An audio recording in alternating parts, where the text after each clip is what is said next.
Here is President Trump. So hold on. Let's take in this moment.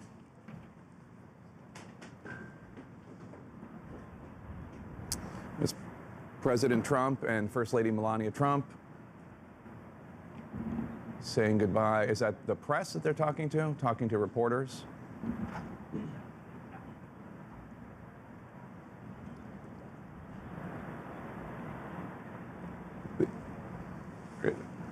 We will get the tape of what he is telling the press in a few minutes. It's something called what's tape turn. It's not being fed in live, it's taped, and then when we get that, we will bring that to you. It is the arrangement.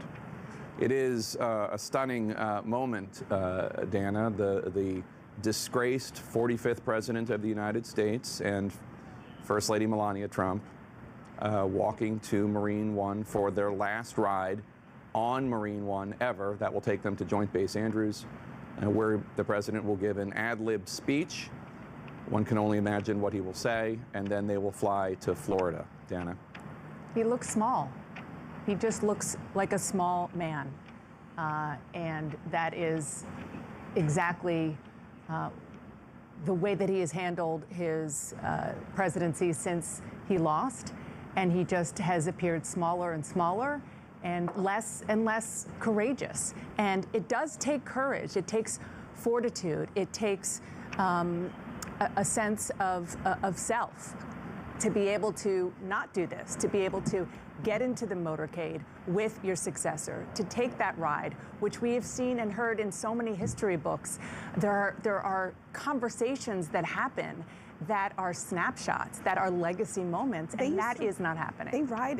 They used to ride in the same motorcade. Yeah. I mean, literally, Donald Trump and Barack Obama, the man who he said wasn't born in the United States, sat in a car together 4 years ago. But watching this scene, seeing, you can see at the South Portico there of the White House, the president being saluted as he was walking out. He's now in Marine One. You're just reminded, as someone who's covered this president, he loves this part of the job. This part of the job where he is saluted, where he has the red carpet rolled out for him, where he gets to board Marine One.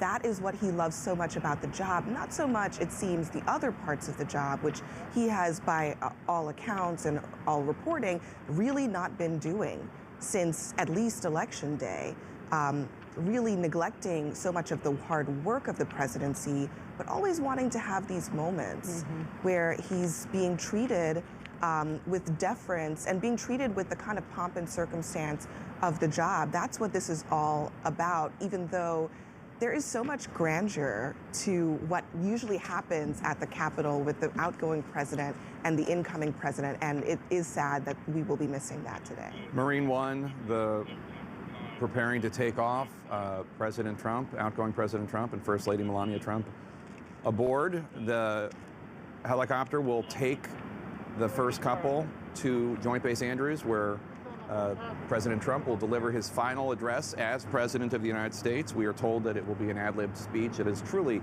a historic moment. I have to say, there are tens of millions of Americans who are upset that Donald Trump will no longer be president, and tens of millions of Americans more who are relieved, and this moment could not have come quickly enough for them. Yep. A disgraced former president. We have not seen an incumbent president be defeated since George H.W. Bush. But George H.W. Bush carried himself with class and dignity. He was welcoming to Bill Clinton. They became friends. Van Jones, as a former White House employee, this is not a fun moment for a White House employee to see their former boss be defeated. But then again, there are a lot of White House employees who are very distressed with the ugliness that Donald Trump has wreaked on the country just since he lost. Yeah, well, I mean, a lot of former White House staffers, I think a lot of human beings, people who have functioning brain stems and beating hearts, to watch what's happened to the country. But as you watch this thing lift off and go away, you got to imagine, for Muslim families who had a bullseye on their back, and you know, women who were afraid to wear hijab because the President of the United States said people who pray like you shouldn't be here, shouldn't be allowed into the country. Imagine how they're feeling watching this, that there's a repudiation, a complete repudiation of that approach. You know, the House, the Senate, and the White House given to a party that sees them as human beings. You think about all the immigrant families. You think about the babies snatched away at the borders. We still don't know what's going to happen to those babies. So this is I think a moment of relief for a lot of people. Wolf Blitzer. Yeah, this is a brief flight, this Marine One chopper flight from the South Lawn of the White House over to the Joint Base Andrews. But this is a moment, John King, this is a moment in history. The last time this president will be aboard Marine One, the last time he will board Air Force One. He will have a little bit, he'll have a little bit of a speech, I suspect. It looks like a tiny little crowd has gathered at Joint Base Andrews, but it looks like he's going to take a little tour over the city before he heads over to Joint Base Andrews.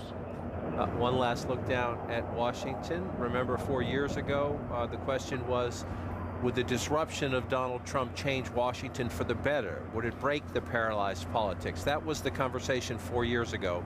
On this day, it is clear that the disruption of Donald Trump made Washington more divided. It included, in the end, a violent attack on the United States government by his supporters 2 weeks ago today. I believe that's the President's Hotel, the building you just saw the helicopter pass behind it, not far from the White House. And now he is behind us, Wolf, about to pass the Capitol building, where in under 4 hours, Joe Biden will put his hand on a Bible and become the President of the United States. You saw there the helicopter Marine One passing by the Capitol dome. Again, it's just hard to fathom. It was 2 weeks ago today that supporters of this president, carrying his flag and wearing his hat and wearing other hateful messages on their clothing, stormed that building because they believe the president's lies. That's not excusing their conduct. Dozens of them have been arrested and will face the authorities. But that is the final legacy of Donald Trump. He challenged the very system that made him president 4 years ago. He tried to ignore and defy in the end. And the system survived that. And today, Joe Biden, a person who respects the office and respects democracy and respects tradition, will become the president. Yeah, he's flying over Washington, D.C. right now, heading towards Joint Base Andrews. A brief little flight that looked like wanted to do a little circle over the U.S. Capitol. And we could hear him where you and I are sitting, John. We could hear that Marine One flying just over our heads, not too far away at all, but should be landing Joint Base Andrews. It's what a difference 4 years makes. He had a very impressive, huge crowd at his inauguration. It's going to be a little pathetic, a tiny little crowd at Joint Base Andrews, where he's going to say goodbye. As we watch this circling over the Capitol a little bit to give the President and the First Lady one last look, and again, when he gets off that helicopter, he will not ride it again as president unless he tries a comeback in 4 years. So I'm sure he wants to savor this moment, and he is entitled to that. But yes, on his way to Joint Base Andrews and then to Florida.